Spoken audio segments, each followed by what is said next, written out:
Hello, it's Nikki and welcome to another event video. As always, I've went ahead and linked the original playthrough down in the description so you can go ahead and give them a view and a like as appreciation. This is our first Windblume, so I'm super excited to experience my first Windblume. I've heard so much about this event. Let's just hop right into it.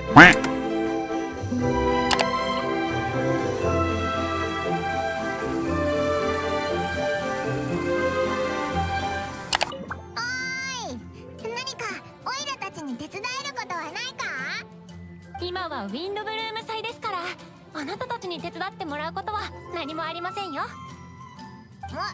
何もないのか？じゃあ他を当たってみるか。Huh. You would think that during the festival they would need help. 冗談がお上手ですね。今はウィンドブルーム祭ですよ。あなたたちに手伝わせるわけにはいきません。No? おかしいな。 Unless it's like a holiday situation where like no one's working or something like that. I don't know. Mondstadt would be the nation where like one of the biggest festivals of the year and like no one's working. 申し訳ございません。ウィンドブルーム祭期間中は依頼の数が減っておりまして、こちらからご紹介できるお仕事はありません。冒険者協会ですらこうなのか？どうするんだよ。オイラたち失業しちゃったのか？ダメダメ。オイラは諦めないぞ。他の人にも聞いてみよう。 She's like, no, we're gonna get you work. Paimon said, absolutely not. Free time who? Spare time where? 何かオイラたちに手伝えることはないか？ないよ。それもウィンドブルーム祭と関係してるのか？そもそもウィンドブルーム祭って何なんだ？ウィンドブルーム祭を知らないの？ We're a little new to the world. ウィンドブルーム祭。 Literally. 風が吹くお祭りか？それとも花を植えるお祭り？ウィンドブルーム祭は愛と自由を象徴する Love and freedom. 伝統的な祝祭だよ。ウィンドブルーム祭 Partying in the city, yeah, that sounds like a festival Venti would create. この時期になると人々は風神バルバトス様に風の花を献上して愛と敬意を捧げる。それ以外にも好きな人や大切な人に花を贈る伝統もあるの。 Giving flowers to your beloved, that's cute. 店がとても忙しくて、まあフローラにとっては幸せな悩みだけど。風の花はウィンドブルーム祭の象徴、自由と風の精神を代表する花だよ。 Is this a new flower? I don't think there's a flower called 風の Windblume. 花ってどんな花なんだ？ Unless it's like symbolic. 話すと長くなるけど、フローラのおばあちゃんから聞いた話だと、おばあちゃんが生まれるよりもずっと前に風の花は生まれたんだって。多分 Oh. 何百年も前のことだね。人々はタンポポを風の花として贈るの。理由はわからないけど。ってことはモンドの人たちが言う風の花はタンポポだったのか？多分ね。確証はないけど、フローラの家ではずっとそう言われてたよ。 Oh, in her family. Oh, what if that's like... それは違う。 Oh. 話が聞こえてきてつい風の花について話してたんだよな。 Maybe the Windblume is different for each family. Like which flower it is, I mean. いや、俺はただ風の Oh, 花はタンポポじゃなく cool. て風車スターだということを言いたかっただけだ。 That's cute. I kind of like that. That each family kind of like, or maybe individual even, has like a different idea of what Windblume flower is. 風車スターを買いに来る人が少なく That's ないだろう。 cute. そうだね。ほら見ろ。全部俺たち風車スター派のおかげさ。風車スターはモンドの象徴であり、風車の化身として風と自由を代表している。風の花は風車スターに違いない。 Okay. 俺を信じれば間違いない。モンドに伝わる正当な風の花は風車スターだ。あら、そうだったの？こんにちは、ベア。風の花って確かセシリアの花じゃなかった？ Oh, here we go. そうなのかThat is Venti's flower. セシリアの花だなんて Cecilia, isn't it? 初めて聞いたけど。そんなわけない。確かに風の花の定義は物議を醸している。しかしモンドでは一般的に風の花はタンポポか風車スターのいずれかであると信じられているんだ。この2種類の花には独自の歴史がある。みんなに聞けばわかることだ。俺からすればセシリアの花なんて話聞いたこともない。 Well, damn. なんですって？ Oh my gosh. 本当のことを言っただけじゃないか。 Dropping the 俺を facts? 睨むなよ。あなたね。もういいわ。She's like, I'm exiting stage right. Bye. おかしいな。なんで怒ってんだ。 You, my guy, have some 何か work 間違 to ったこと言 do ったか？みんなの風の花に対する on your social observation skills. Oops, sorry, didn't mean to move my mouse. 喧嘩しないで。Wow, the child is telling everybody not to argue. なんで怒ってるのかわからないけど、謝りに行かなきゃダメだよな。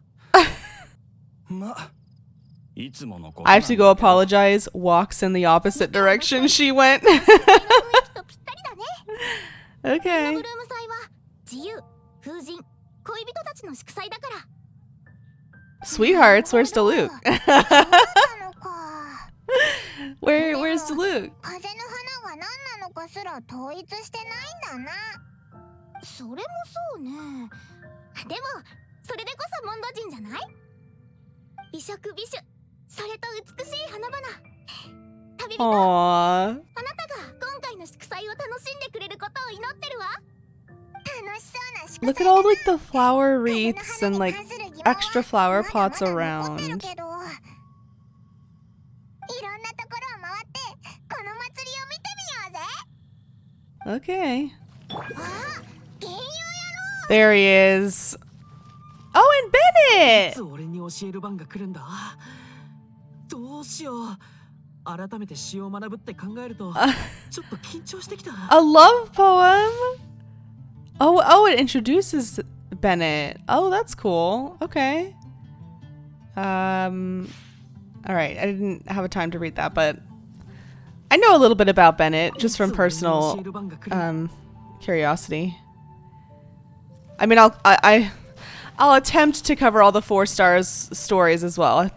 Obviously, I'm not going to prioritize that over pushing forward in the story, but it will happen eventually. Wow, look at the altar and stuff. This shit's fancy. ここで何してんだ？かなりの人が集まってるけど。やあ、ちょうどいいところに来たね。全員僕の生徒だよ。 Students? どう？すごいでしょ。生徒？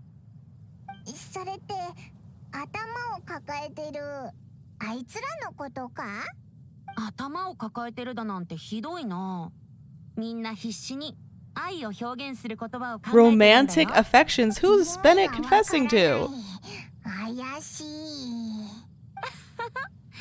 君たちもウィンドブルーム祭のことについて聞いたんだね。 Yeah, thanks for the お heads 祭り up. の雰囲気に包まれたモンドはどうだい？気に入ったかな？ I would have said I liked it. うまいもんをくれたら気に入ったって答えてやってもいいぞ。 I love flowers, so I would have been like in heaven. じゃあ気に入ってくれ If I was たって there ことでいいよ IRL. ね。ところで今暇そうだね。依頼もないし人助けもしてない。ただ真っ昼間からブラブラとしてるだけ。今身をもってそれらを体験しているってことはウィンドブルーム祭のことについて分かってきた頃かな。だよ、そんな得意げに。ウィンドブルーム祭は風神のみならず愛を求めるモンド人のためのものでもあるんだ。愛情を得るためなら祝祭期間中は何事も自分でやる必要があ Wow. る。もちろん愛情以外の感情をなそうとする人もいる。だから君たちが依頼を受けられないのも当然なことだよ。 Interesting that Venti has kind of 祭の伝統だからね。でも心配しないで。僕がいれば君たちが寂しく感じることはないよ。 That's それ sweet. にそろそろ君たちにもモンドの文化や風習を知ってもらうのにちょうどいい頃だろう。 I think it's interesting that Venti's like woven in like apparently love 助手 is like a major theme of Windblume alongside freedom, which I know freedom is like Venti's 悩ん thing, でる right? この人たちを見て。 But love is not. I didn't think that was like part of his 彼らは thing. 愛の詩を書きたい But がため apparently it's a big part of this 僕にアドバイスを festival, 求めに来た。 which is kind of cool. だからこうして授業料をもらって I didn't 教えてる expect んだ。 that. 彼ら Not が the 抱えている wink. 悩みを僕が聞いて置かれている状況と立場に立ってアドバイスする。本当は僕がアドバイスすることになってたんだけど、暇を持て余してそうだから Us. 君に任せるよ。君はいろんな場所を見てきたでしょ。そこで得た知識や経験で彼らに協力してあげようじゃないか。 Isn't that a Cecilia in Venti's hair? Like the hat? Flower? I'm pretty sure that's a Cecilia. まさか金にでも困ってるのか？ウィンドブルーム祭では限定のお酒が売られる。 Oh, here it is. Yeah. Yeah, the wine. お金を稼がなきゃいけない Mhm. からね。 Yeah, makes sense. やっぱりただの飲んだくれだ。じゃあ始めようか。もちろん僕も付き添うよ。 Oh, yay. 君 Get の to spend 横 more でヒ time ン with トを出すか Venti. ら、僕のヒントをもとに彼らにアドバイスをしてあげて。楽で簡単な仕事でしょ。勝手に話を進めるなよ。 Oh, the pot is calling the kettle black. 君はモンドの Paimon. 人々から信頼されてる栄誉騎士なんだから、君に活躍の場を与えるのは実に賢明な判断でしょ。いいかい？僕がこの動きをしたら、それは積極的に攻めていいという意味だよ。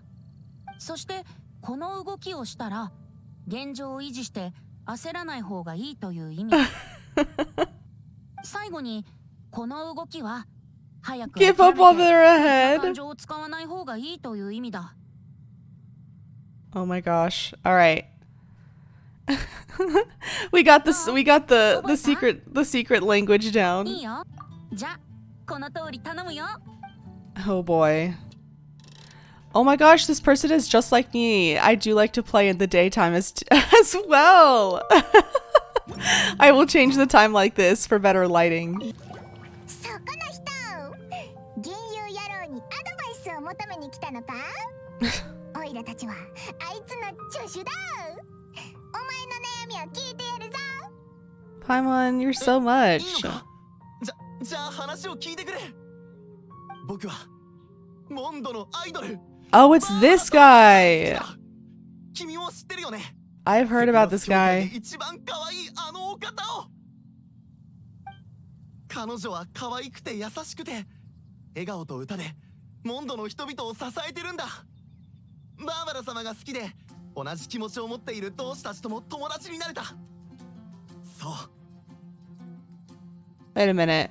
もう気づいているかもしれないが、僕がバーバラファンクラブの All 会 right, 長 we だ。 need to pause on this. Isn't Barbara like a minor? なんだか誇らしげに言ってるぞ。僕はファンクラブのみんなの思いを背負い、この特別な日にバーバラ様に祝福を送ることを誓った。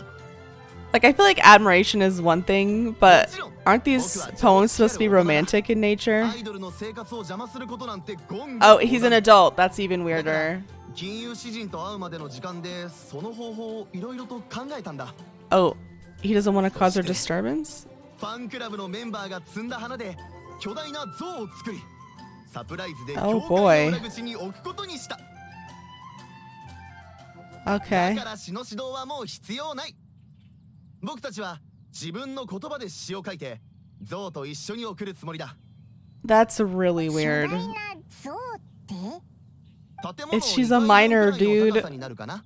うん。でも誠意はこもってるだろ。バーバラ様が見たらきっと僕たちの心に燃え盛る愛があることを Everlasting love of a group of adult men? このアイディアどう思う？ Really, really poor decision. Yeah, Venti. Venti said, "Hell no, I don't. I don't think so. No." A hard no. Yeah. Dunderheaded infant. でもプレゼントは印象に残るものにした方がいいだろ。 Everlasting trauma, you mean? でも迷惑すぎてお前がセピロス騎士団に連れてかれるぞ。そうなのか。でも Nope. でもじゃない。ああ、もうわかったわかった。アドバイスありがとう。僕はこれで失礼する。I think how Venti was like, absolutely not. He didn't even close his eyes. He had a grimace on his face. I'm dead.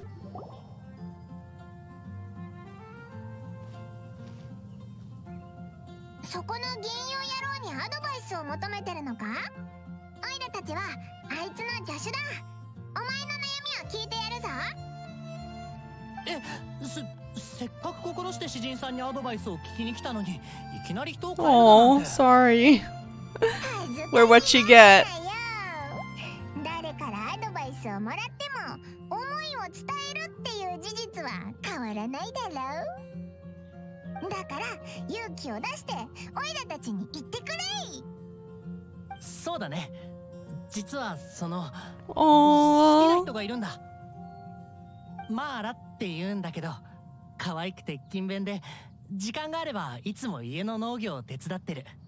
疲れると時々道端のベンチで居眠りをしたりするんだ。モンド城に住んでる子なのか？いや、彼女は清泉町に住んでて距離が離れてるんだ。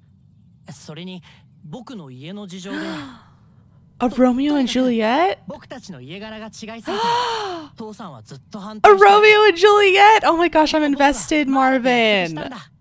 Marla? 星拾いの崖に行って Marla and Marvin? 順調そうじゃないか。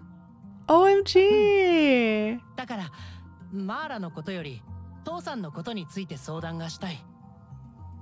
父さんは保守的ですごく厳しいんだ。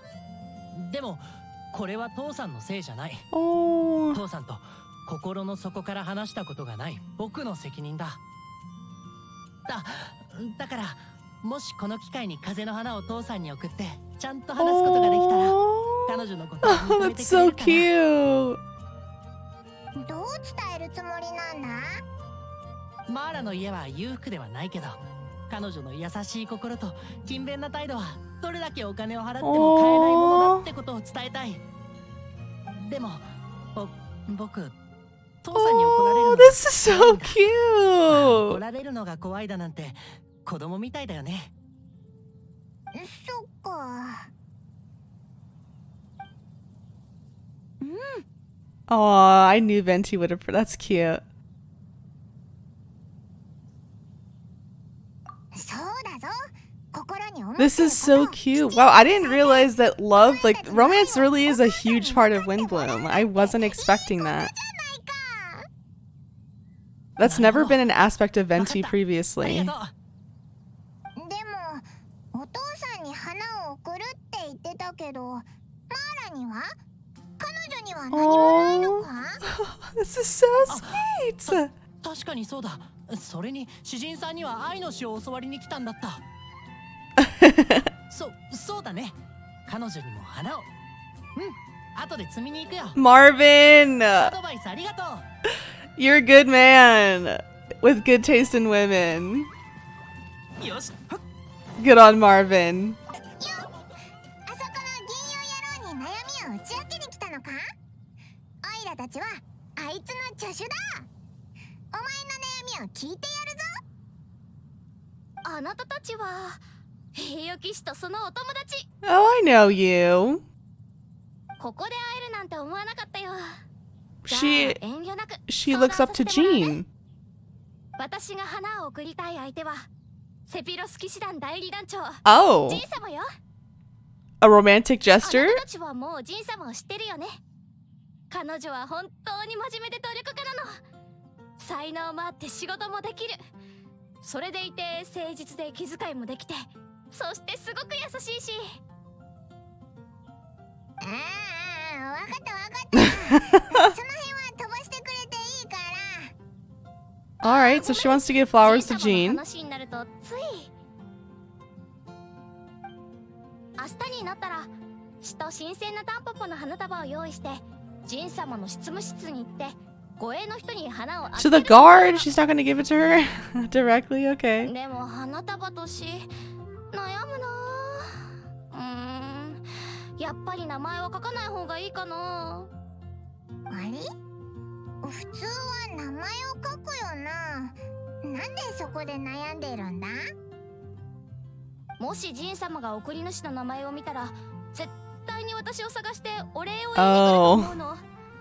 Yeah, she probably would. It sounds like Jean. わざわざ私なんかのために時間を費やすなんてもったいない。この花束がジン様の机に置かれるだけで私は満足なの。でも名前がなかったら素性不明のものとして警戒される可能性もあるから、どうしよう。Oh? That's, I disagree. Oh, Venti's protective of Jean? Okay. そうだぞ。素性不明のプレゼントなんて捨てられちゃうぞ。本当に？じゃあやっぱり名前を書くべきなのかな。何はともあれ、アドバイスありがとう。参考にするね。どういたしまして。頑張れよ。Alright, well, she's still giving the flowers. But I guess Venti was like, nothing anonymous. 原油やろう。お前の言う通りにアドバイスしたぞ。これでいいんだよな。よくやったね。ご苦労さん。よし、じゃあ他に悩みがある人。盛り上がってるな。俺も混ぜてくれないか。やあガイア、君も恋愛相談に。Venti went, yeah. 最高の銀融詩人は感情に対する最高 Romantic advisor のアドバイザーでもある。もちろんその点は疑いようもない。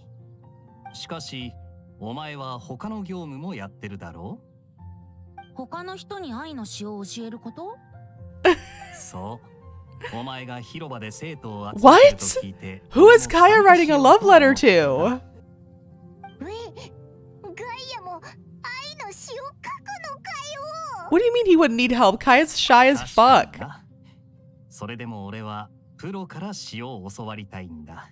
When it comes to sincere feelings, Kaeya's shy as 君 shit. は口が達者で僕の指導なんて必要ないと思う Smooth talking and sincerity are 単 different. 刀直入に俺を生徒にしてくれるかどうかだけ聞こう。もちろんいいよ。お金も稼げるし、断る理由なんてないからね。よしよし。じゃあ OMG! 今から Kaeya!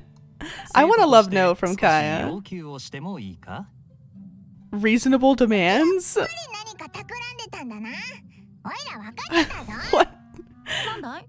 言ってみて。俺は生徒だから授業を聞くだけじゃなく、 Oh, 課題をこなして詩の練習をする必要もある。 oh, he was this kid in 知識を応用 class. し、自分が書いた詩を先生に見てもらう。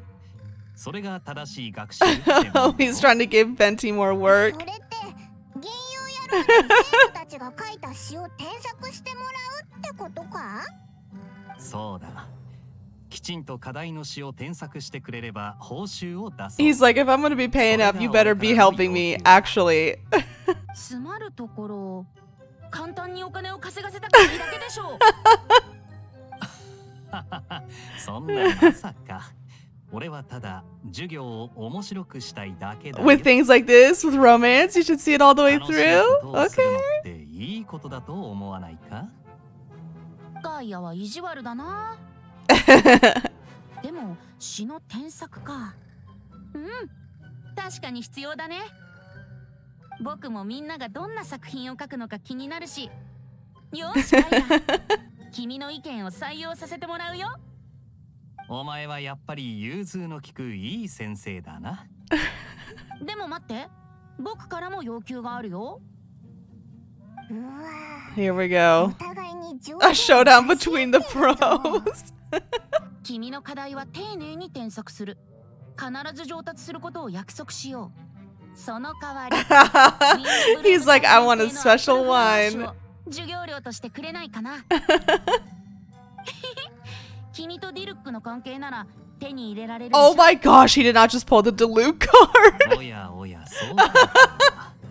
しかし、美酒一本で指導を受けられるのなら、この取引を逃す手はない。Maybe this is also Venti's way of getting them to interact a little bit. 3本だ。 Oh boy, 3.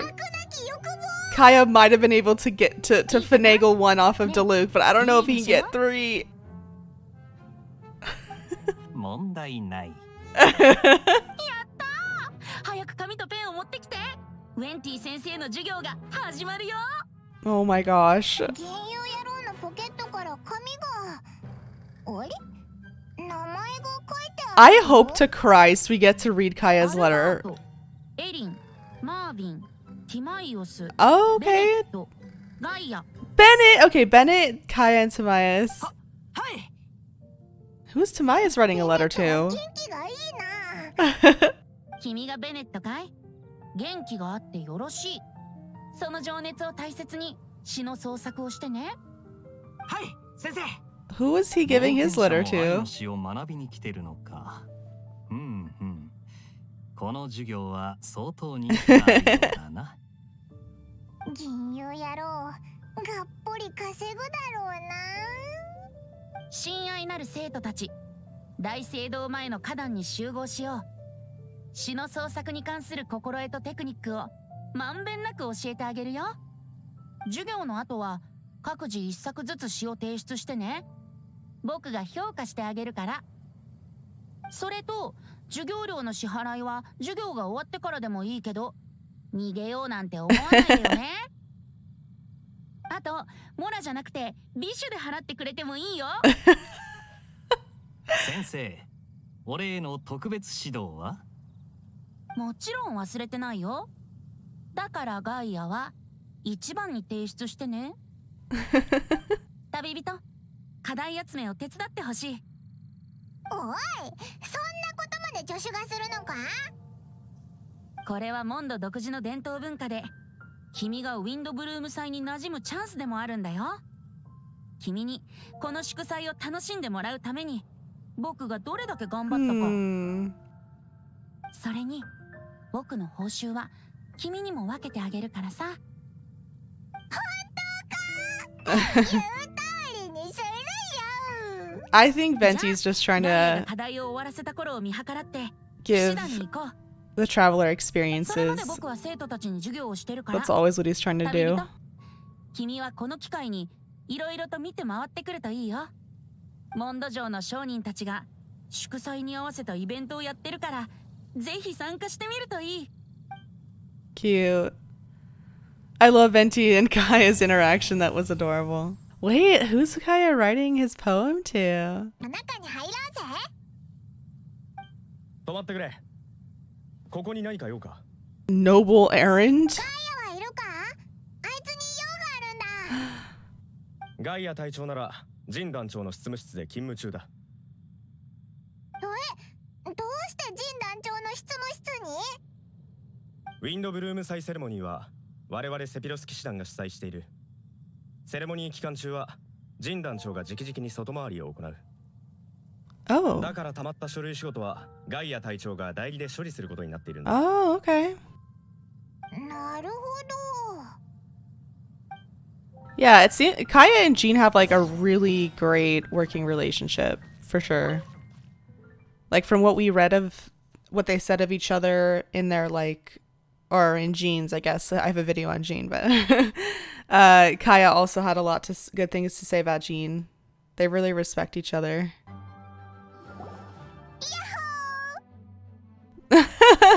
Not Paimon copying how Venti says hello. いいタイミングに来た。ちょうどお前たちのことを考えてたんだ。How fortuitous. 課題は終わったのか？失望させてしまうかもしれないが、まだ手をつけてすらいないんだ。課題を提出しない生徒はいい生徒じゃないね。Smug little bastard. 忙し Probably real work. 見ての通り、ジン団長 Yeah. の代わりに様々な事務を処理していてな。セレモニー期間中はモンド城も賑わうから雑用仕事も多くなるんだ。もうずっと忙しい。旅人、一つ手伝ってもらえないか。 Anything you want, Kaeya. 知り合いの酒仲間に用事を頼まれてるんだ。しかし俺は動 A けそうに drinking な buddy. い。代わりに行ってきてくれないか。酒仲間って酒場で知り合った友達のこと？ああ、仕事終わりに酒場で一杯やっているうちに友達もたくさんできてな。ニムロドって言うんだが、普段は酒場の近くにいる。この時間は多分暇を持て余しているだろう。俺はここに残って課題をやってるから、ニムロドのことは頼むよ。What business is he sending us on? This is not just a drinking buddy. I've read his character stuff, so I know that he 詩の often... 創作には時間をかけない。 My inner poet. I know that Kaeya often meets his network within the tavern and gets a lot of his information out of being like getting like people drunk in the tavern and like having them spill shit. So is this like an agent who we're meeting? Because it's Kaeya, so it's not just some random person. This means something. Oh boy. Nimrod is lost in the sauce there. 安全にご注意ください。無人のご加護があらぬことを。タイムサービス中。どうしたことか。 Is he talking to the cat? Bro! ガイアから用事があるって聞いたんだけど、あいつは今忙しいからオイラたちが代わりに手伝うよ。 He's cuddling with the kitty. 君か。俺の女房にウィンドブルーム祭のプレゼントを用意したいんだが、酒仲間のガイア Oh, にアドバイ this スを isn't もら some った sort of network thing. Oh, okay. 俺は酒が大好きだからいつも酒場に入り浸ってるんだ。でも女房は酒を飲むのに反対しててな。 Wow. いつもそれで喧嘩してる。 Yeah, you sound like a pretty shitty husband. Always drinking in the tavern, spending all the money there. いい Yeah. ものだからね。でも君の飲み方は、But by the looks of your drinking habits. だから旅人、悪いけど材料集めを手伝ってくれないか。手作りのプレゼントを女房に送りたくてね。 Not to burst your bubble, but one gift on a holiday isn't gonna make up 酒を for 飲みすぎて months 眠ってしまって of bad 起きた habits 時にはもうセレモニーが始まってたんだ。 and stress you've probably given her. もう間に合いそうにない。むちゃくちゃすぎる。 Literally didn't even prepare this. Like, you're such a 中 mess. に他の人に頼るなんて、未婚のモンド人なら絶対にありえないことだよ。ニムロド、結婚しててよかったね。 Venti coming out here with the shade. 本当にすまない。返す言葉もない。 Dang. 仕方ないな。何が必要なんだ？俺は城内で木材を集める。植物は野外でしか取れないから頼まれてくれるか。イグサが2つ必要なんだ。イグサと木材で何ができるんだ？木材を使って小さな小屋を作るんだ。それにきらびやかな花と手作りの家具を付け加えて。女房、とても温かなプレゼントだね。ほんの気持ちさ。女房と出会ったばかりの頃はいつも手作りのプレゼントを送っていた。それを女房も気に入ってくれてて。悪い、昔のことだ。気にするな。 So he doesn't make her the little houses anymore? 運が良かったな。 Bro, I feel sad for the オイ wife. ラたちみたいな頼もしい助っ人が来てくれて。さあ、行こう。材料を集めるぞ。 I mean, obviously relationships aren't perfect and alcoholism is like one of the worst addictions a person can have. So it's complicated, but 本当にありがとう。 that's a これがあれば mess. すぐにに作業を始められる。プレゼントだけじゃなくて、これからは奥さんのことも大切にしろよ。ああ、必ずそうする。俺の作ったプレゼント気に入ってくれるといいな。気持ちのこもったプレゼントを嫌う人はいない。だから安心して。オイラたちの努力を無駄にしないようちゃんと作れよ。Well, Venti was compassionate. He was pretty harsh, but he was also compassionate too. I'm so excited to read Kaeya's poem. You don't even understand. 課題は終わったか What is he gonna say? さあ、 Like, what is it? Like, is it gonna be like flowery prose or is it gonna be like ちょうど simple? 終わったところだ。早く早く課題か Yes, I wanna see it. はいよ。笑うんじゃないぞ。 Aww. I'm so curious how he expresses ふむ。his romantic interest. Okay, that's an interesting reaction. ガイア、この詩を読んでもいいかい？ Oh, もちろん。5本。ミムヘイエ。ヒルチャールの言語で愛してる。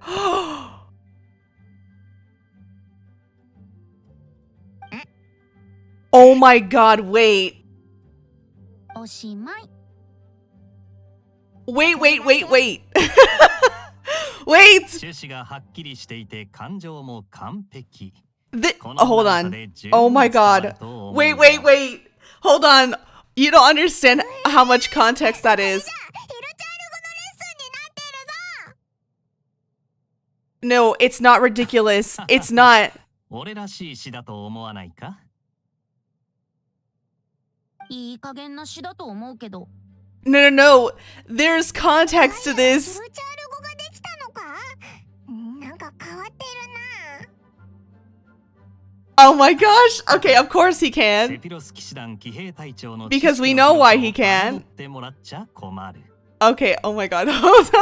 Hold on. じゃあそろそろ次の。 Should I save my comments for the character log? Maybe I should. 今怪しい人影が見えた。少し見に行ってくる。 Suspicious figure? 旅 What? 人、もう一つ用事を頼みたい。教会から狩りの許可の申請が来ている。この許可書類を大聖堂まで届けてほしい。 Okay, また maybe okay, you know what? Maybe I'll just save my thoughts for the character log, okay? Because there is so much I want to say about that. The fact that it's in Hilichurlian is okay.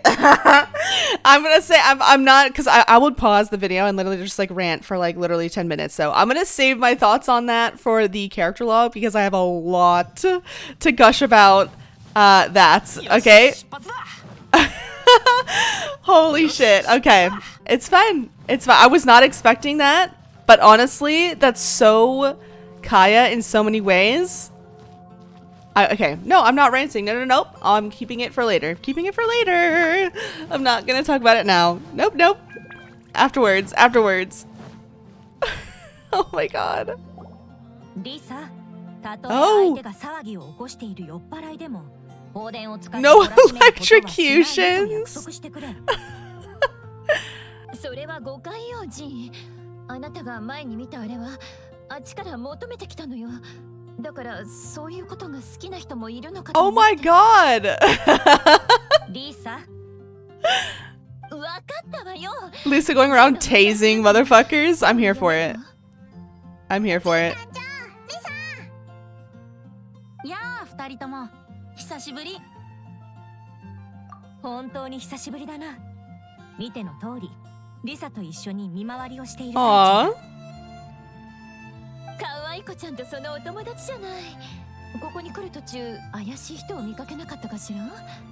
もし見かけたなら、騎士団に。 Well, apparently Kaeya saw someone suspicious. 図書館司書も見回りするのか。普段はしないわ。でもウィンドブルーム祭は人手不足だから。 The humble staff. 周りを手伝わされるのよね。 Yeah. リサ、か弱い人はそのような強力な雷元素の力は使えない。しかし安心してくれ。たとえリサが酔っ払いの喧嘩を電撃で仲裁するのが好きだとしても私がしっかり見張っておく。 Hey, I'm with it. I approve. もうしないわよ。本当か？それはよかった。もう少しで私と同行する資格を図書館司書さんから剥奪していたところだ。見回りってそんなに刺激的な活動だったんだな。勉強になったぜ。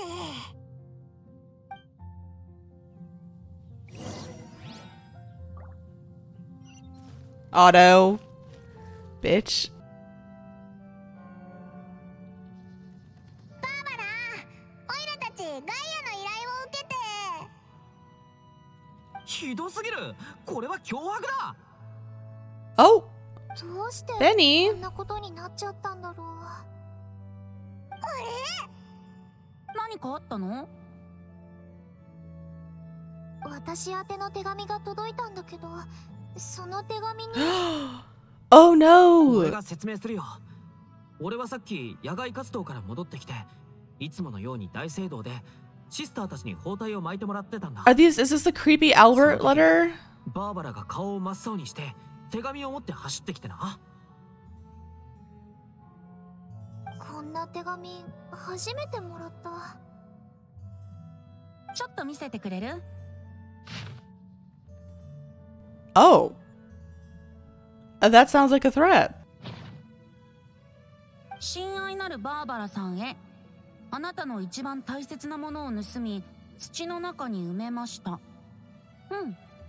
これってもしかして脅迫状？くそ、いたずらか。そうだったらまだいいが。 Oh, I love how protective Bennett is. How sweet. もし本当だったら地図が書いてあるぞ。城の外みたいだな。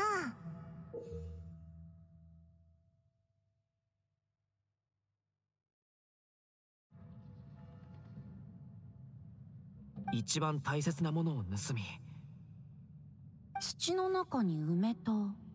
この地図の場所行ったことある気がするな。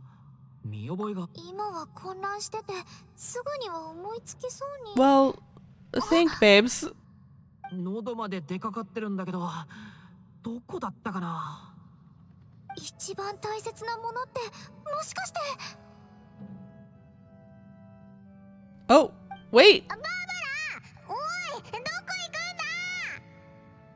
あ、思い出したぞ。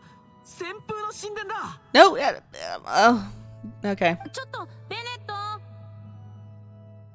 っちゃった。オイラたちも後を追うぞ。 Running through the halls of the Cathedral of Venti, just like old times. Just like old times. I'm here for it. お姉ちゃん。 Oh, God. 待って。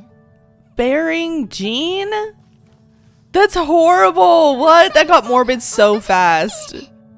落ち着きなさい。 Hey, Rosa. さっき町でジン団長を見かけたわ。リサさんもいたし大丈夫よ。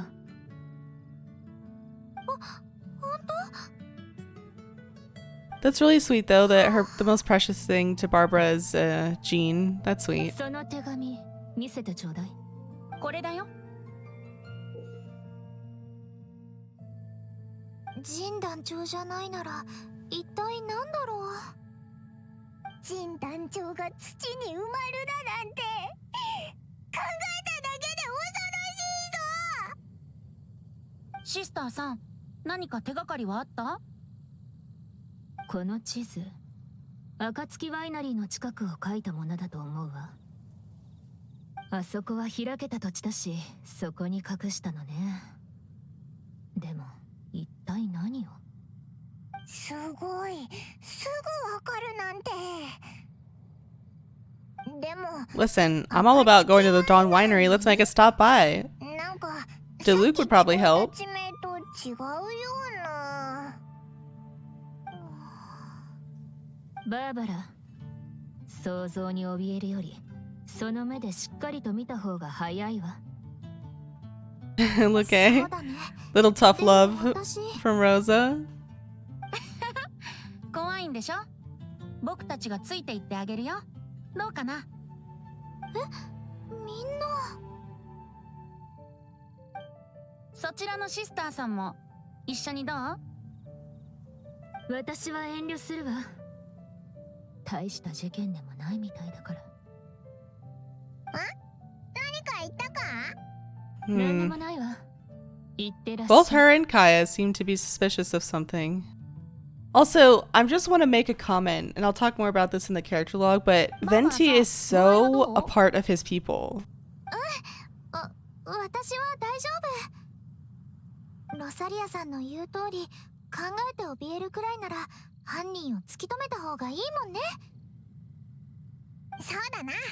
一緒に行こ Like he's alongside us. He talks to う。 them, 場所に行ってみよ relates to them, like う。よし。 communicates, teaches, spends time with, like personal one-on-one time with no illusions of grandeur. Like he doesn't hold himself in any esteem. He literally just is with his people, and it's so different. Like it's so unique. None of the other, even Zhongli, who really cares for his people, I'm not saying he's not, but and he did walk among his people, and he does so now the way Venti does, without the title of Archon, and no one knows who he is like Venti does. So he's kind of doing what Venti's doing right now, but Venti, like, he handles his, I guess, Archonship so differently than all the other Archons. And I'm not saying it's better or worse. It's just so unique to everything we've seen, from Zhongli to Raiden. So I don't know, I just find it so interesting. I'll talk more about it, but 何かあるみたい。 later, but this is, I don't know, it's just so cool. なんだこれ。早く開けてみよう。私。これほど精巧なギフト箱がこんな荒野にあるなんて実に興味深いね。あれ？うわー。丁寧に作られた風車アスターの花冠だ。紙の星もいっぱいあるぞ。 What? どうやら犯人はバーバラさんのファンみたいだね。 That's literally awful. Sending a letter that sounds purposefully like a threat to harm something that's most precious to her, have her panic, and then only to have it be like a wreath. That's, oh my god, I'd be so pissed. I'd never talk to whoever that person was again. What kind of gesture is that? 脅迫状じゃなかったのか。神、大切な人、愛する人に対し Oh, in sincerity? That's sweet. それこそがウィンドブルーム祭のテーマだからね。 Yeah, this is the opposite こ of の that. 特別な日に愛と祝福の花を君に贈るためこんな手段を使ったわ But けだ。 this wasn't like, I don't know. I don't. 怖そうな内容だったけど誠意が込められたプレゼントだったってことだね。 It was a horrible execution of it though. そんな。だ Yeah, actually, I agree with Paimon on this one for once. そうだね。でもそういう人一人心当たりがある。 Yeah, an adult man. シーまだ言わないでおこう。パイモンに当てさせよう。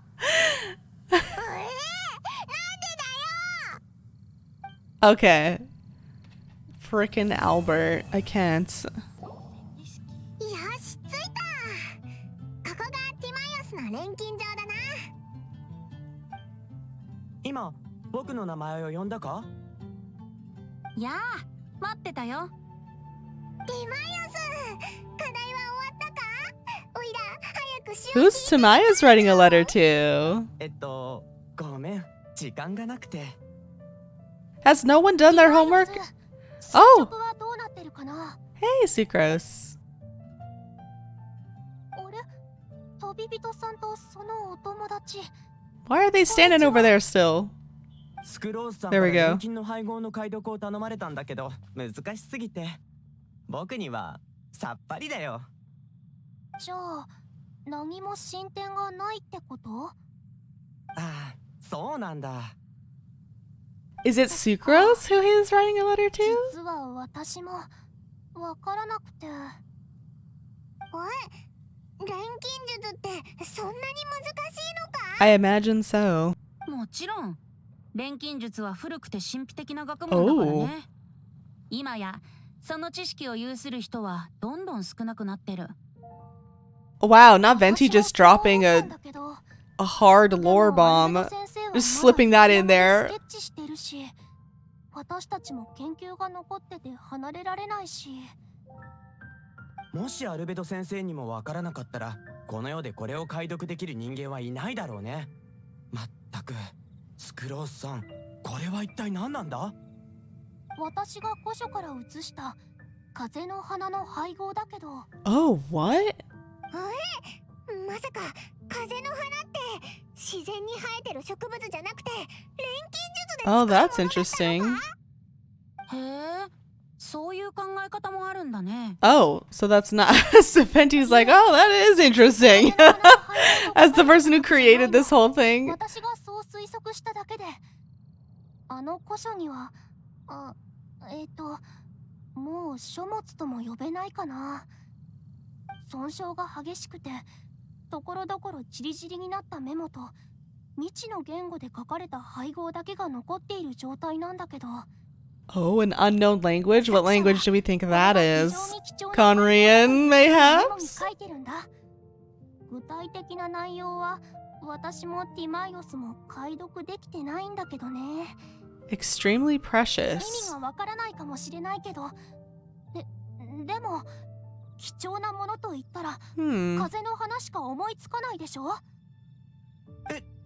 じゃあすごい想像力だね。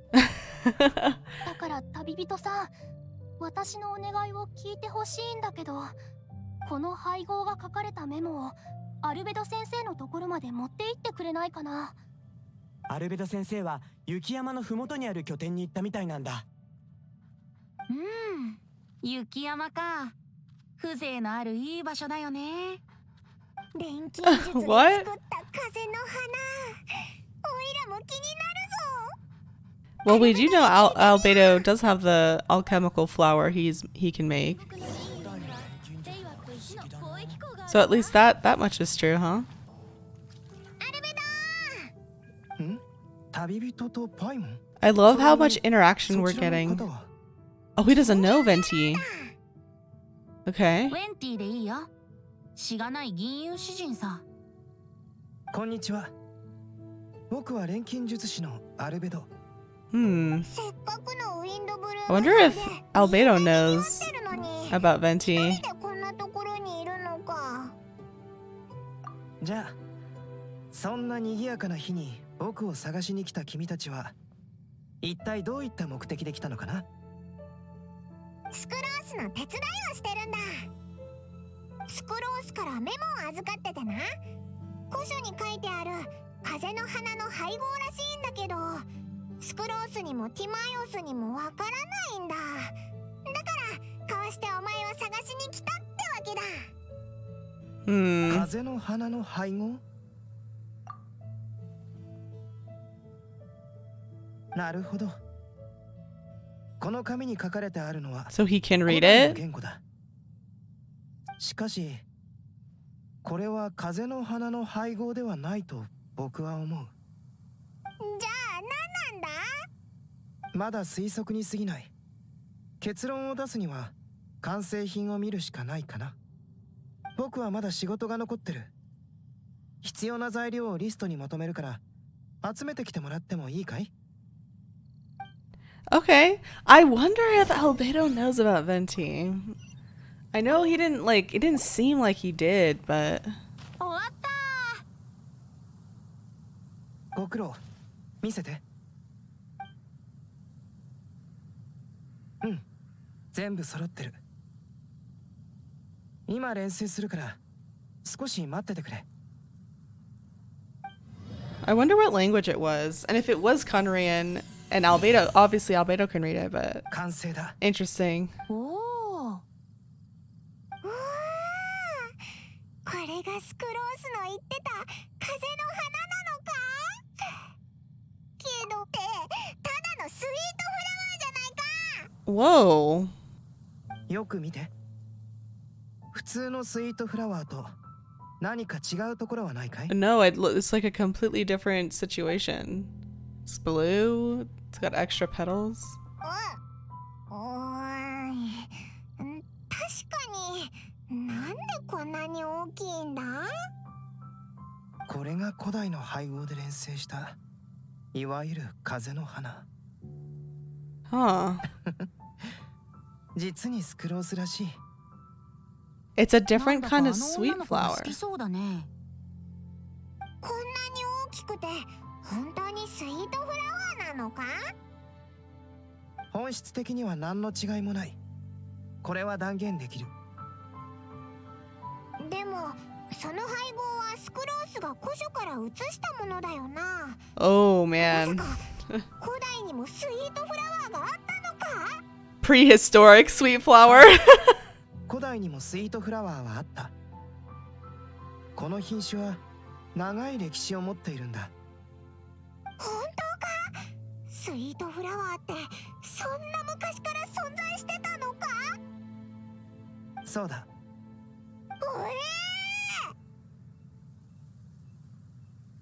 では僕は山へスケッチに行くから。これは君たち I'm が届け wondering てくれ。 if we're assuming that セレモニーを楽しんでくるといい。 it was Conrian, right? If we're assuming that this took place during the height of Conria, did alchemists have, like, I guess that they used alchemy to advance their economical and ecological, those parts of society too. Like, I know that we talk about how advanced Conria was and how it was like a rival to the Archon's power, but this just goes to show like them like I don't know if it's an improvement on the sweet flower, but I don't know, using skills and magic and alchemy to improve things around them, if it is an improvement. I don't know, that's pretty crazy. 見せて見せて。 If we're assuming that was Conrian, of course. It could not be, but interesting thing to think about. 私が夢で見た風の花。スイートフラワーだぞ。よく聞いて。これは古代の配合なの。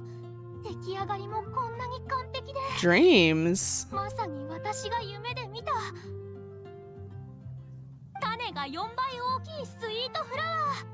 She saw this in her dreams, or is she being like metaphorical? あるのかよ。種が4倍大きいスイートフラワーの種は通常の種より4倍大きくて、種が4倍大きいスイートフラワーの種 So it is like it's like GMOs. We made the watermelons bigger and the strawberries, all fruit, bigger and sweeter. Is that essentially what what these are? Interesting. Well, if it is the work of Conria, then they were using their abilities to improve the world around them, or at least mold it to what they wanted it to be. 完璧なロジックだ。 I can see how that would be a threat to any higher powers. 先に失礼するね。錬金術のことになるとあんなに熱くなる。 Yes, who knew? All-knowing Venti. Who knew? Your homework. 見てください。 All right, Tamaya, what you got? Let's see. ティマイオス、君の作品を読んでもいいかい？ Not Venti standing like 読むんです Singcho. か？それは。 Oh, poor dude. もう恥ずかしがらないで。じゃあ読むよ。錬金場の前で手をつなぐ君と僕。火は見当たらない。心の中で燃えているから。Not Venti dramatically reading it. 感情がこも仕事だ Yeah, that was pretty good. いいと思うぞ。確かに意外にも傑作だ。ティライオス Okay, Tobias got some 本 riz. 当ですか？僕なんかが書いた詩が褒められるとはウェンティ先生の教えがうまいからですよ。 Professor Venti. 先生、今やってる仕事が終わったら今回の授業料を準備しますね。I guess he was just practicing. I wonder if Tobias has a sweetheart. ふふん楽しい仕事だな。課題もだいぶ集まったし。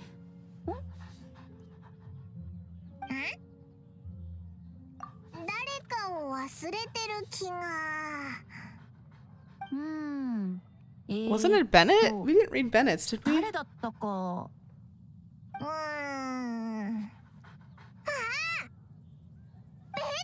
Yeah, Bennett. Didn't he also run off into the wilderness? Where'd he go?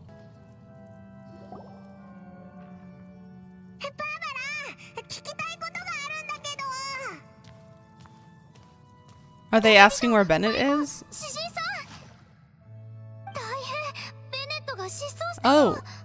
Didn't he tell us where he was going, though? 失踪？まさかここを離れてから一度も帰ってきてないの？ Venti looked so concerned. そうなの。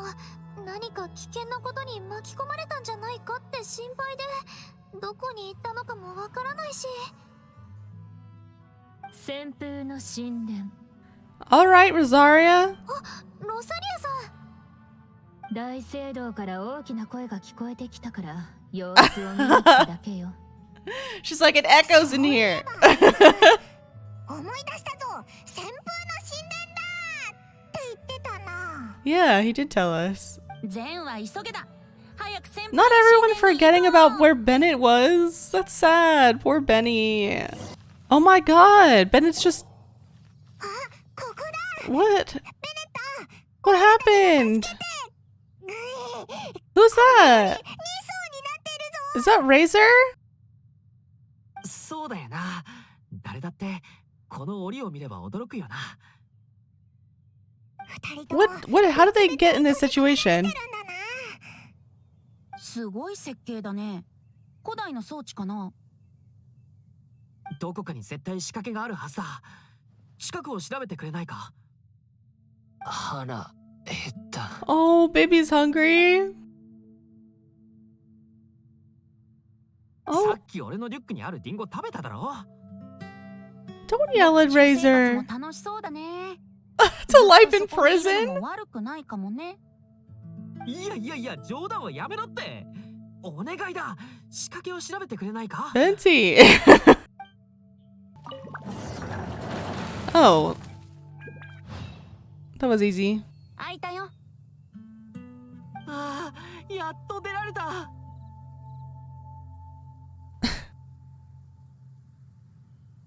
突然だった。Oh, Razor. 俺は別に驚かなかったぜ。こんなの俺にとっちゃ日常茶飯事だからな。ごめん。謝る Oh. なよ。お前のせいじゃない。それで二人に何があったのか聞かせてくれるかい？ちょっと待った。あの脅迫状はどうなったんだ？あれは偽物で、ファンが気を引くためのものだったんだ。なんだって？くそ、そんな理由のために俺は丸一日も閉じ込められたのか。Oh no. ごめん。 Oh no, it's いや okay. いやレザー、何回も言うけど謝るなよ。 Oh, Bennett's so sweet. It doesn't want Razor to feel 間違った場所 bad. に来たのが悪かったんだ。はあ、大聖堂を出た後、旋風の神殿に来たまでは良かったのに。ここ一帯は魔物が多くて遺跡周囲までいるし、あのでっかいのお前たちも見たことあるよな。でも俺は一流の冒険者だからな。機敏な動きであれをかわして神殿の奥深くまで来たんだ。そしたら魔物の雄たけびが聞こえてな。ああ、もうだいたい予想がついたぞ。それを悪い奴が用意した罠だと思った俺は、冒険者ベネットとしてベニー冒険団団長として立ち向かうと決めたんだ。そして俺は勢いよく中に突っ込んだ。 Oh my gosh. そいつを見つけたんだよ。 What was Razor doing in there? どうして先輩 Yeah. の神殿に来たんだ？放浪量狩人 Oh. うるさい Oh. 離れた。 Baby. それで旋風の神殿に来たと。その後はこの仕掛けに閉じ込められたの？ Little Razor. あ Oh. この牢屋は悪質すぎる。2層になってるんだぜ。レザーが閉じ込められてるのを見たから助けようと思ったのに、突然大きな音がしてもう一つの檻が落ちてきたんだ。やっぱり予想通りだったな。ところでお前たちはなんで旋風の神殿に来たんだ？ベネット、課題は覚えてるよね。僕は課題を添削してその授業料をもらいに来たんだよ。おお、それか。覚えてるぜ。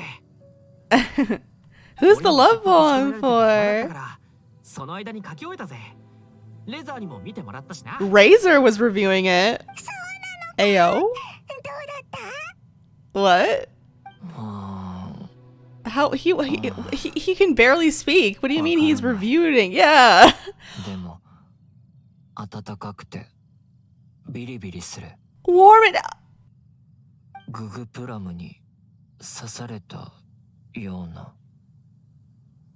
ベネット、 I'm 君の作 speechless. 品を読んでもいいかい？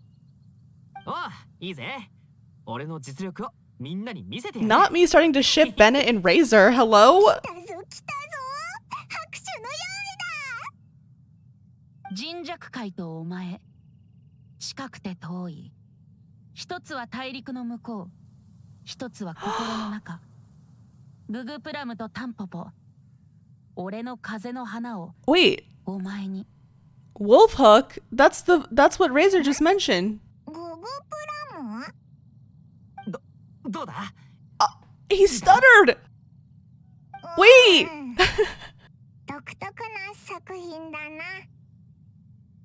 Am I delusional? Am I Delulu? Or is he talking about, is this about シンプルだ Razor? けど心がこもってて感情移入もしやすい。ありがとう先生。 Am I crazy? よかった。 And he's praising him for the poem. Okay, you know what? お前にも感謝だな。 Thanks to you. Okay. Mm-hmm. おお、やったな。 Okay. でもググプラムとタンポポって風の花なのか？ああ、それはな。俺がレザーにお前が思う風の花ってなんだ？ So he added it to his romance poem? うん。ググプラムいい。 Okay. いつでもいいのか。 I'm totally normal about that. It's fine. その発想は斬新だね。Sure. ああ、 Okay. 嬉しいぜ。どうやら今日は運がいいみたいだ。こんなところに閉じ込められても助けが来たし、俺の詩も褒めてもらえた。本当に最高の気分だ。モンドに帰ったらすぐに先生のためにお酒を買うからな。 That's like stupidly cute. ベネット、 So 幸せのハードルが freaking cute. 低いな。そう言うなよ。運は悪いけど、それを受け入れなきゃやっていけないだろ。うん。頑張れ。 And be careful. Oh. かわいいやつめ。みんな、いいお知らせだよ。生徒からの課題が全部揃った。 Fast track class. Not the applause. 酒場で一杯やろう。Venti? Pretty sure. Actually, 先に失礼するぜ。レザーが珍しい探検場所を知ってて、一緒に見に行くことにし you're た。 gonna go on a みん date? なも楽しんでこいよ。 Razor's taking him to places he wants to show Bennett.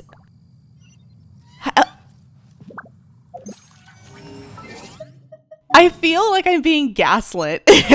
Am I crazy for interpreting those things that way? I mean, obviously you can show your friends places, but it's specifically a romance poem, and it was specifically Wolfhook, like, and Bennett was stuttering when Paimon was like, "Oh, Wolfhook," and he was like, "Yeah, Wolfhook." And then Razor told him about Wolfhook, and now Razor wants to show him places, pretty places. Hello, excuse me. I'm just like totally blindsided by that. That's like so cute. It's like little puppy love. That's adorable. If we don't see, there he is. Oh my God! Wait. ようこそ。空いてる席に座ってくれ。The brothers are here. 酒を飲んでから The brothers are here. お前らの方から現れるとはな。賑やかだね。 OMG and Rosa. ウィンドブルーム祭だからな。暇があればみんな酒場に来るのさ。旅人、酒は飲むか？ Hell yeah. If Diluc's making it. 飲んでも飲まなくても構わない。大事なのは Oh, that's nice that he's not trying to pressure us. Kai said no to peer pressure. Windblume star. What's that? ウィンドブルーム祭のスター？ウィンドブルーム祭のスターはモンドの最高栄誉の一つだ。モンドに多大な貢献をした者、もしくはウィンドブルーム祭の期間中に突出した成果を残した者に与えられる。Okay. 君がモンドに来てからいろいろと助けられた。これはみんなからの礼だ。Okay. そう。遠慮せず受け取ってくれ。そうだ。もう一つあってな。ウィンドブルーム祭のスターは騎士団長と一緒にセレモニーに出席する必要がある。その式典でお前はモンドの人々を代表して風神バルバトスに風の花を献上するんだ。Diluc knows who Venti is. And we were saying, oh, you gotta make an offering to Barbados. いい質問だな。お前はどう思う？ディルック。言いつけを伝えるのと式典の説明は君の仕事だろう。Now, now, boys. 風情がわからないやつだ。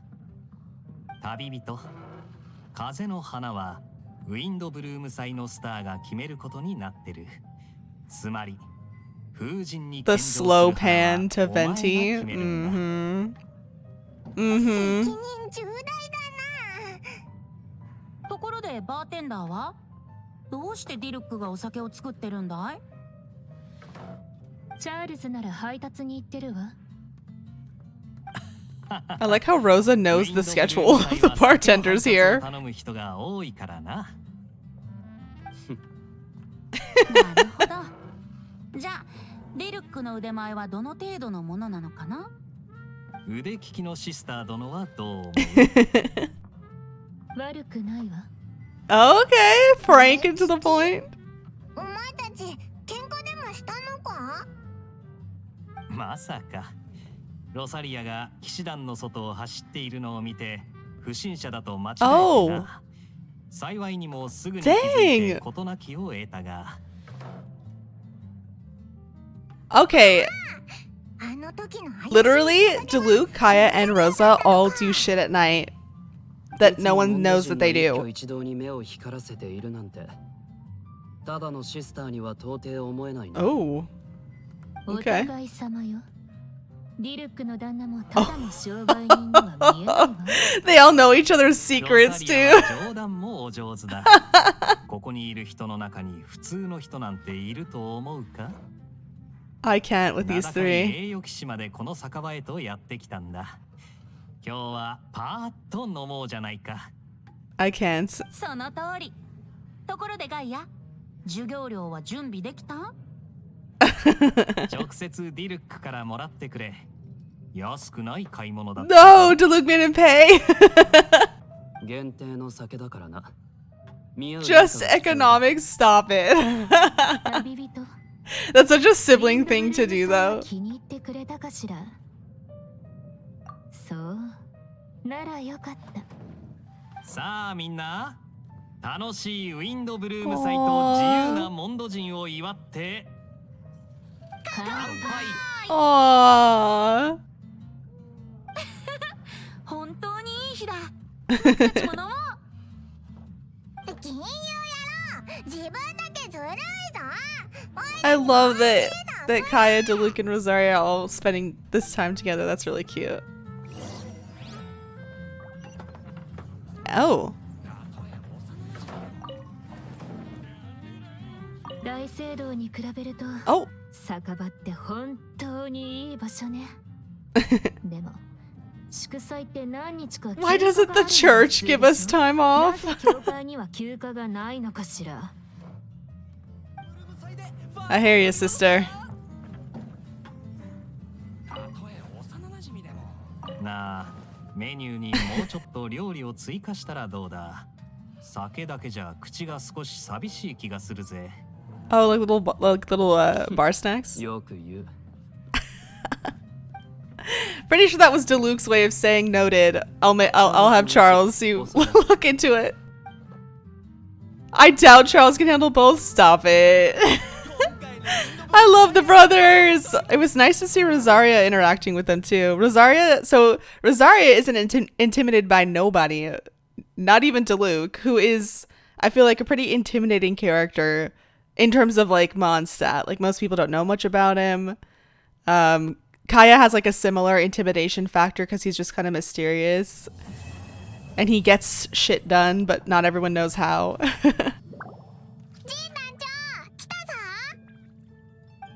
Alright, is this the altar? いや、今は栄誉騎士と呼ぶべきだったな。もう聞いていると思うが、君が今期のウィンドブルーム祭のスターだ。モンドの人々を代表して風神バルバトス Not her gesturing to Venti. しかし今回はいつもと違った祝祭だったな。おいらたち、そして銀融野郎、今回のウィンドブルーム祭はとても賑やかだったよな。 It's crazy that like Jean knows that who Venti is. 本当に感謝している。これからもモンドで楽しい日々を過ごせるよう。 Like the idea that we're making this offering to Barbados, but he's literally just standing right there. 祭のスター、君が選ぶ風の花はもう決まったか？花を一つ選んで風神に捧げるんだったよな。そうだ。慎重に考えてから選んでほしい。全モンドを代表することを忘れないでくれ。Just no shame, just completely asking Venti. 直接僕に Trying to cheat. こんなところでひそひそ話するなよ。怒られてる。僕に気を使わないで。好きなのを選ぶといい。君のセンスを信じるよ。それでは栄誉騎士、選択を。 Oh, we choose. Okay, if it was me, I probably would have chosen Cecilia, just because I know that's Venti's flower. Oh, looks like they're gonna choose Cecilia as well. ベアトリーチェと意見が一致したな。人気はあまりないけど。 There's literally one in Venti's hair. I'm pretty sure that's a Cecilia in his hair. モンドの人々を代表し、君の風の花を心臓に献上したまえ。感謝する。ウィンドブルーム祭のスター。敬愛する風の花は風神バルバトスに捧げられた。風がモンドを守らんことを。いい選択だね。当ててみて。Not a straight answer. 意地悪なやつだな。 Not Aether's glare. でも違う場所で。人混みで話すことでもないからね。場所を変えよう。どこに行けばいい？一緒に風流廃墟に行ってくれるかい？ Oh. Okay, interesting. しばらく来てなかったからやることが多そうだ。一緒に掃除してくれないかい？トワリンへの挨拶代わりにさ。トワリンもウィンドブルーム祭を過ごすのか？今はいないけどもうじき帰ってくる気がするんだ。 Sense he'll be back soon. 僕は向こうを片付けるから終わったら上で合流しよう。 Oh! Wait, Venti's gonna take a side? Wish we could see him fight on his own. Like, seriously, that would have been... I'm so curious how Venti fights without us. Like, I know we have his, like, as a character, we can have him, but I wonder what he's like when he's fighting on his own. やっぱりここの景色が一番だね。そうだね。僕はこの場所が好きなんだ。暇さえあればここに来て景色を眺めてる。 Wow. サボりに来てるだけだろ。 No. バレた？ I don't think あと that's は what リンゴ that's... 酒があればこの絶景をもっと堪能できたのにな。旅人、モンドのウィンドブルーム祭は気に入ってくれたかい？ I love this. Yeah, I love the でも festival. まだ疑問が残ってる。そうでしょ？聞きたいことはわかるよ。風の花とは何か。風神バルバトスから見た風の花とウィンドブルーム祭とは何か。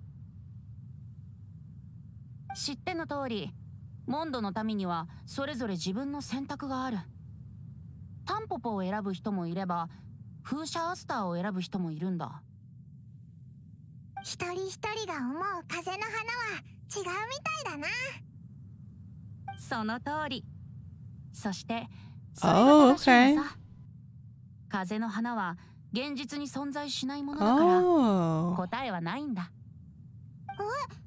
存在しないのか？風の花という言葉は元は旧モンド時代、人々が互いに連絡を取り合い共に反旗を翻す際に使われた隠語だった。風が強いほど風の花の土台が安定し、鮮やかな花が咲き誇ると言われていた。僕からすれば実在はしないけどどこにでもあるものなんだ。 Not him staring at Celestia or whatever that is. I guess it's not 自 confirmed, 由を望む Celestia. 魂、風を追う勇気、美しく祝福に値するものはすべて風の花になりうる。 Wow. 存在しないようでどこにでもあるもの。風みたいだな。その通り。だから風神バルバトスは風の花を定義したりしない。 That's so in line with Venti.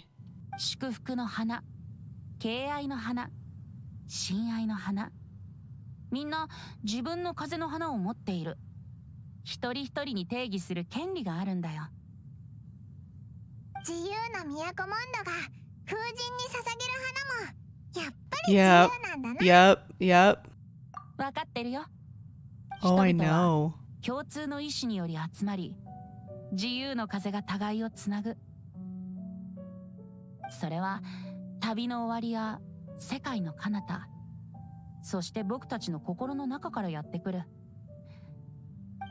Wow. 毅然とした君の顔を撫でるのは誰？小川のそば、巨岩の横。高貴なる君の魂を握ったのは誰？夢見の中、皇天の上。親愛なる友よ、君の手を引き、夜の明かりを見に行こう。祝祭に響く自由と夢の楽章を君に語らん。 Holy fuck, that was so incredibly profound. Was that Venti's letter to us? ウィンドブルーム祭発祥の地は北の名館自由の都。今回の探検は物資をたくさん持って腹を空かせないようにしないとな。 Oh. もし君が僕に質問するとしよう。公務中ですか？ Oh my gosh, the two ladies. この日最近一緒にご飯食べてないわね。忙しかったからな。僕たちは何をするべきなのか。アルベロ先生、 Aw. 研究の進捗は？もし問題が。僕たちが思う。いいつまみは酒のつまみが必要。 Oh my gosh. おう Oh, どうやって they look so cozy. Oh. 控えめに？勇敢に？自ら出向く？それとも木を待つ。 Noelle. Oh, gee. Amber. うん Oh. 共通の信念があれば全ては心のままに。それが僕の答えさ。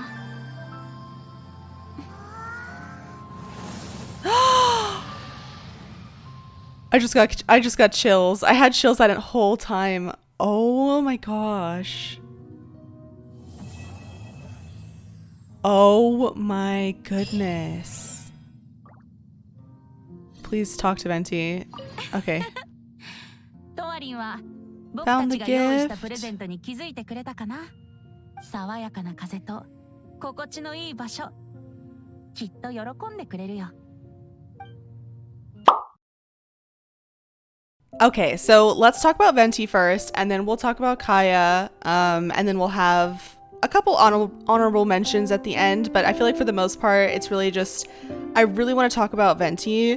This, okay, if you weren't aware, I have done an entire video on Venti. I have his full story quest and all of his lore. Like, we read all his voice lines, we go on the Wikipedia page, and we like read up all on his extra lore and stuff like that.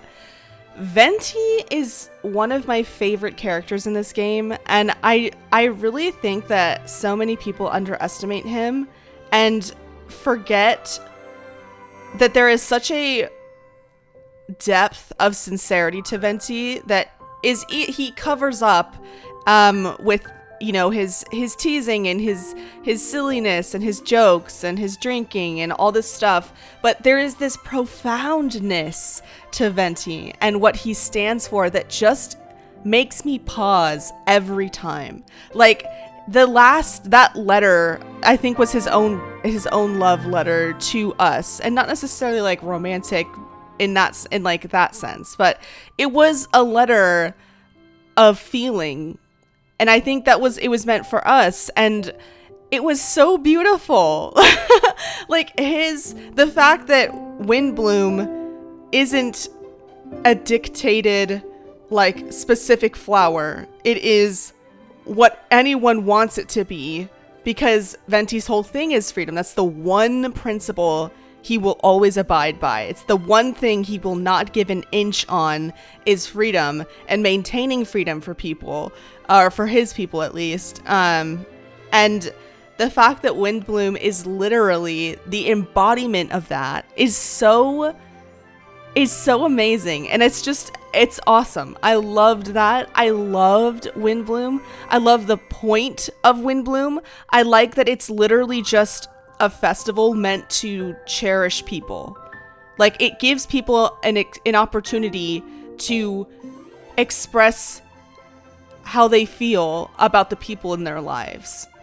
And I love that. It's so simple, right? It's so simple, and it's something we do sometimes every day. Some of us maybe have a harder time expressing ourselves, but this festival gives people a chance to express how they feel about the people in their lives and have that all represented in like a flower or gifts or whatever. And I love that. And an aspect of this that I was not expecting is the heavy romance, like love aspect. And I guess love can be, obviously it doesn't have to only be romantic love. Love comes in a lot of different forms. The love poem bit was not what I was expecting. There's a heavy emphasis on, I guess because you're expressing feelings, and a lot of people express feelings to people who they love. So maybe that's how it like grew into that. Like the core of it maybe wasn't romantic by nature, but like it kind of included that and tended to be like a heavier part of Windblume because of just the nature of human beings. And romance is something we usually are intrigued by. Romantic love is something I feel like it's like in all of our movies and our stories and our plays and our books, and it's in everything. Romantic human love is like a huge part of legends and mythology. It's just part of what makes humans special, is our ability to love and to feel for others and compassion. And admiration and all that. So I love that it's just all tied up into this festival. I just love it so much. And the fact that there's romantic love that seems to be highlighted and celebrated is neat. And I just wasn't expecting that at all. Whenever we learn more about Venti, my mind just gets blown, because I feel like he purposefully presents himself a certain way to seem the most unintimidating, right? And the most approachable he can be, not just to us, the traveler, but like to everybody he comes across. Even Diluc and Jean, who know who Venti really is, they still treat him as they would anybody else. And it's because Venti he established their relationship to be that way. You know, he didn't, once they found out who he was, he didn't suddenly like talk to them differently or like treat them differently. Venti continued to treat them the way he always had as the bard. And I think they probably just followed his lead with that. And I don't know, I just think that's so unique to Venti. And I just love how he seems to truly embody his principle. And yes, his principle could be considered simplistic, but it's one of like the core aspects of humanity. The freedom of choice, the freedom to feel, the freedom to express yourself. Like I feel like universally, those are things that every person, regardless of their culture or their nationality or their ethnicity or whatever, I feel like that's something that that's like part of the human experience. Like that's something everybody longs for or works towards at some point in their life, you know, like freedom, emotional expression, that kind of stuff. So I don't know, I love Windblume. I think it's a fantastic addition to the game.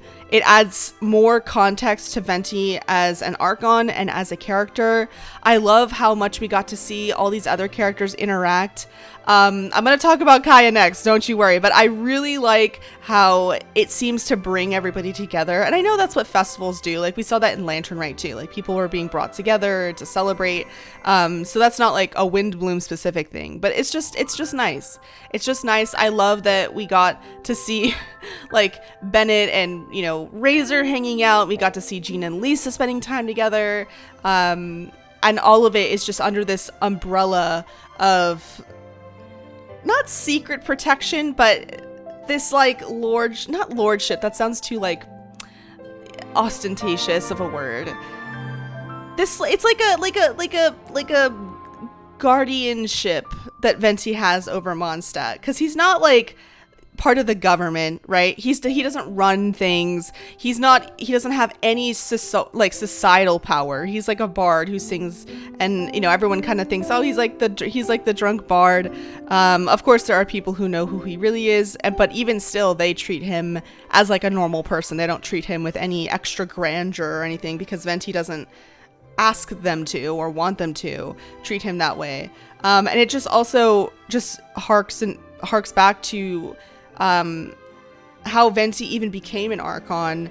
You know, he became an Archon because he chose to embody. He was directly part of the rebellion, and his bard friend, who he physically looks like, he literally embodies freedom in the most like ephemeral way, and I can't get over it. Like it's so poignant, and I love it so much. I love Venti. I think he's a fantastic fucking character.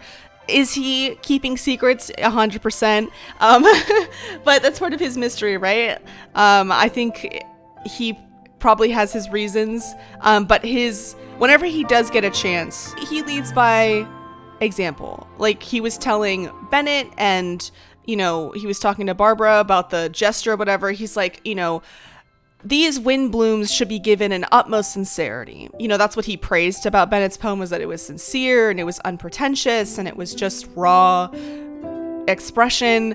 And Venti mirrored that when he said his poem at the end. Like that was his version of it. I really appreciate being able to to experience this event. I'm sad I couldn't like play it myself, but luckily it seems like Makina, who is the original the owner of the original footage, seemed to make similar choices that I would make.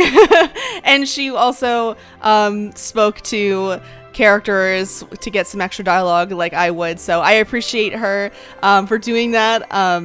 So we could get the full picture, the extra little tidbits. Let's talk about freaking Kaeya. I'm not even gonna waste no time. So we're gonna talk about Kaeya's letter, and then we're gonna talk about Diluc and Kaeya and like Rosaria and his relationships that we kind of learned a little bit more about Kaeya.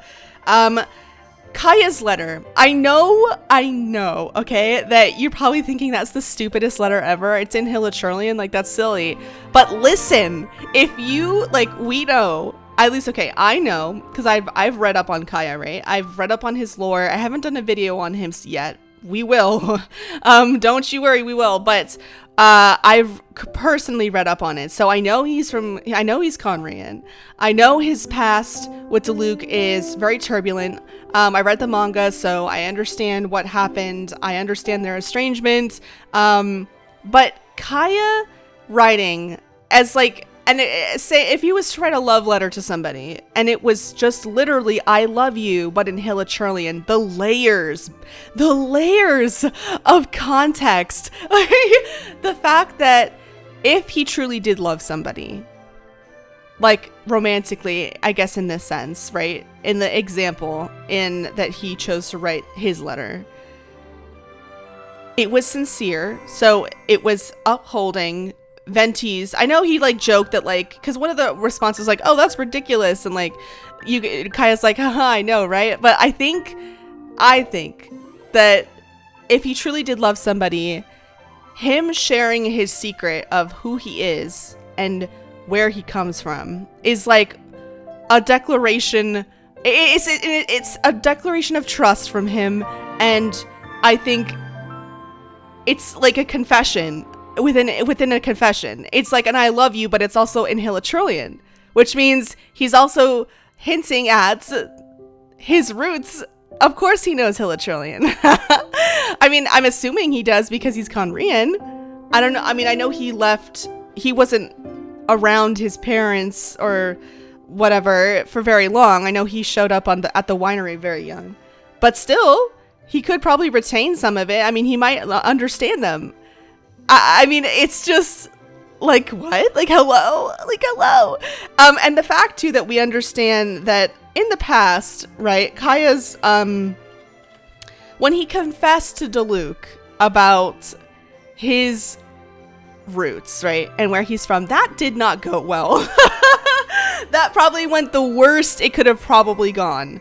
And I will try not to get too ranty about this. I will give myself a video where I just have free reign, where I could literally talk about the Rag Bros. That's the whole point of the video, because I think their relationship is super nuanced, and I think a lot of people oversimplify what happened that night, because I think it's truly full of a lot of complex emotions. But him telling Diluc and that going so poorly, I assume Kaeya is even less likely to open up about that to anybody else. Like, Diluc was his person, right? Diluc was his brother. He was Diluc's shadow. They were joined at the hip, literally. Like, they went everywhere together. They did everything together. They were literally best friends. And unfortunately, Kaeya chose to reveal this groundbreaking secret to Diluc on the same night Diluc lost his father, which, you know, probably wasn't the best choice, but it was something that Kaeya probably felt driven to. Again, I'm not going to get too much into it. I'm literally reining myself in.